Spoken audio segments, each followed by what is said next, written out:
तो नमस्कार दोस्तों, आज फिर से मैं आ गई हूँ आप लोगों को एक अच्छी सी कहानी सुनाने के लिए। तो देखिए, मैं जो कहानियाँ आपको बताती हूँ उसमें से कई कहानियाँ ऐसी रहती है जो मैंने खुद लिखी है। कुछ कहानियाँ हैं जो मैंने कहीं पढ़ी हुई है और मुझे पसंद आई है। कुछ कहानियाँ हैं जो मैंने कहीं सुनी हुई है।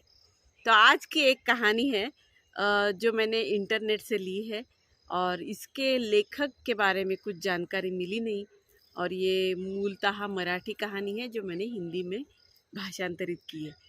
तो चलिए, आज आपको ये कहानी बताती हूँ और ज़रूर बताना कि आपको ये कैसी लगी।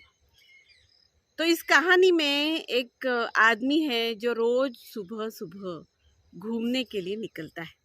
अपने रोज़ के रास्ते में घूमने जाता है। अब घूमने जाते हुए रोज के पहचान के रास्ते हैं, पहचान के पेड़ है, पहचान के लोग हैं, ये सब तो उसके जाने पहचान के हैं। तो अचानक एक दिन ऐसे होता है कि रोज की तरह घूमने निकल गया और सामने वाले पेड़ पे उसने पाया कि एक कागज का टुकड़ा लटकाया हुआ है। अब ये कागज के टुकड़े में क्या लिखा है भाई, ये जानने के लिए ये आदमी उस कागज के टुकड़े के लिए उस पेड़ के पास जाके देखता है। तो उसमें लिखा रहता है कि मैं एक बुढ़िया औरत हूँ, मेरी उम्र 75 साल है और मेरी 50 रुपए की नोट यहाँ पे कहीं खो गई है। मैंने ढूंढने की बहुत कोशिश की लेकिन मुझे मिली नहीं। कृपया करके अगर आपको ये नोट मिल जाती है तो नीचे लिखे हुए पते पर पहुँचाने की कृपा करें, बड़ी मेहरबानी होगी। और नीचे उसका पता लिखा है। जो भी कोई बस्ती है और बस्ती में एक गणेश जी का टेम्पल है। उस गणेश जी के टेम्पल के पास में एक झोपड़ी है। उस झोपड़ी में ये बुढ़िया रहती है। तो फिर ये आदमी को लगता है, अरे किस बेचारी का नोट खो गया, तो चलो ढूंढते हैं। तो वो इधर उधर देखता है, ढूंढता है। अब ढूंढने पर भी उसको मिलता नहीं है तो वो सोचता है कि हो सकता है कि किसी ने उठा ली हो, या ऐसे भी हो सकता है कि हवा से उड़ गई हो।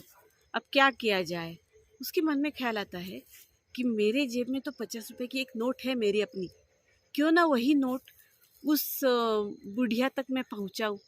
बेचारी के 50 रुपए उसके लिए तो बहुत बड़ी बात होगी ना। उसको पहुंचाऊंगा तो बेचारी की मदद हो जाएगी। चलिए, इसके मन में आता है तो ये निकल पड़ता है और ये चिट्ठी में लिखा हुआ जो भी पता है वो पढ़ लेता है। तो उसमें जो बस्ती का नाम लिखा हुआ है तो बस्ती पास ही में है और ये आदमी जानता भी है। तो वहाँ पे चला जाता है।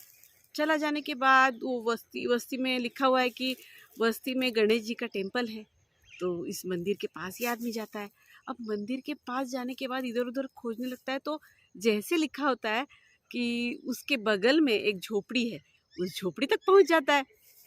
अब ये आदमी उस झोपड़ी का दरवाजा खटखटाता है तो अंदर से वो बुढ़िया का आवाज आ जाता है, कौन है भाई, रुको आ रही हूँ।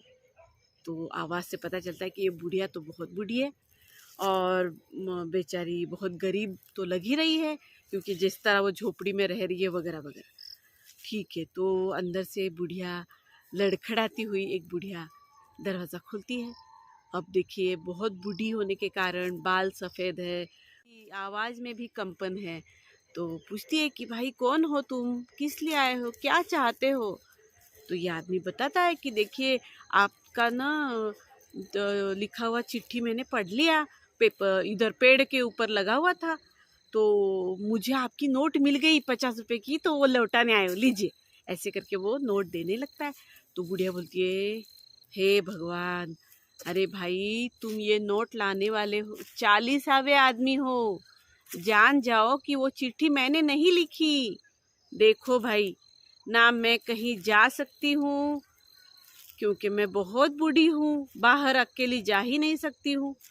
मेरी आंखें भी बहुत कमज़ोर है तो मैं इसीलिए बाहर नहीं जाती हूँ। और मैं तो ठहरी अनपढ़ गवार, तो चिट्ठी लिखने की बात तो दूर।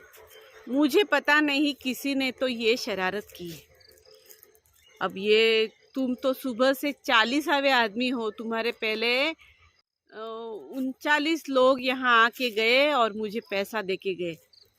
तो भैया ये तो मेरा तो नहीं है, तुम चले जाओ वो नोट लेके, मेरी थोड़ी है। तो ये आदमी जाने निकलता है तो उतने में उसके मन में आता है, अगर मैं 40वां हूँ तो और सुबह से 39 लोग यहाँ आ गए हैं, तो जाने अनजाने में उन लोगों ने इस बुढ़िया की मदद की है।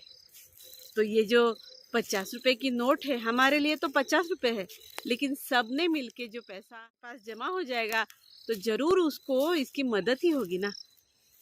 तो फिर वो बोलता है कि दादी रख लो ना, तुम्हारे काम आएगी, ऐसी विनती करता है। तो फिर वो दादी बोलती है ठीक है, मैं ले तो लेती हूँ, लेकिन तुमको इस बदले में मेरा एक काम करना पड़ेगा। वो बोलता है कि क्या करना पड़ेगा।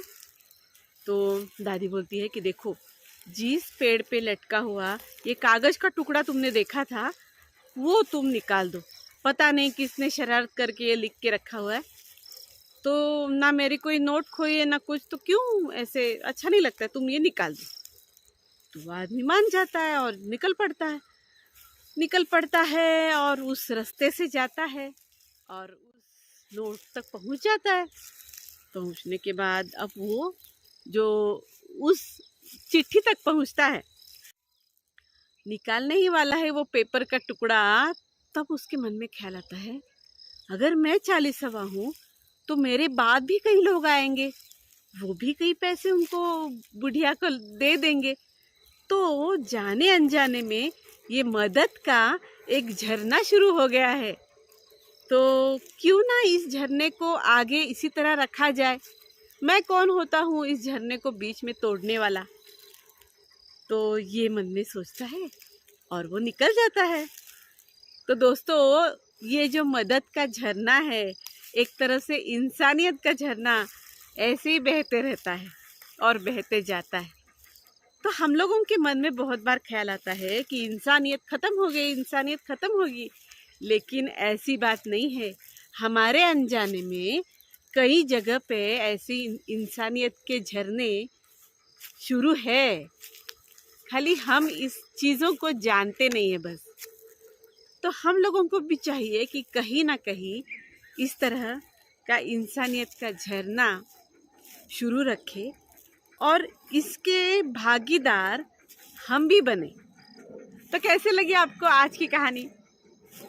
ये मेरी बहुत पसंदीदा कहानी है, तो आपको कैसे लगी मुझे ज़रूर बताइए। और इस तरह बाकी के अच्छी कहानियाँ सुनने के लिए मेरा चैनल सब्सक्राइब कीजिए। अब मिलते हैं अगली कहानी को लेकर, तब तक अच्छा।